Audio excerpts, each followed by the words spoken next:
e windandi nde général Abdoulaye Maïga jagoɗo kalfinaɗo wertangu leydi ndi fiifi ko pelliti tati tonga hen ko adi ko laamu Mali noddi ambassadeur jo Algérie joɗiɗo Bamako ngam hollude on metti mabɓe pellital ɗimmal ngal ko Mali yalti e fedde femok renninnode état major leydi nayi Algérie, Mauritanie, Mali kami Niger. Tataɓal ngal ko maɓe joƴƴin wullitande e yeeso cuuɗi ñawirɗi windere ngam tumde Algérie toñangi. Ɗe pelliti ko caggal eno windande nde wi'iri nde drone maɓɓe bonna e balɗe paltiɗe ɗe to Tine Zawaten diwal Kidal woɗɗani kerol maɓɓe e Algérie. Nde holli kadi caggal ɗum gouvernement Algérie nantini e windande wondi bonni drone goto natunoɗo fodde kilométruji 2 e leydi maɓɓe.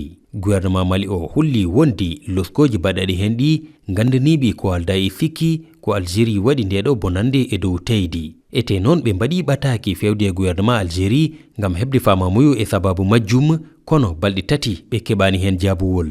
Caggal nde windande laamu Mali fedde AES nde kañumne waɗi windande e nder mayri leyɗi tati ɗe Niger, Burkina kame Mali nantini noddidde ambassadeur ɓe maɓɓe jooɗiɓe Alger ngam yewtere ɗum ko ngam tengtindi pellital ɗe leydi gollidadi ngam denago diwal ngal.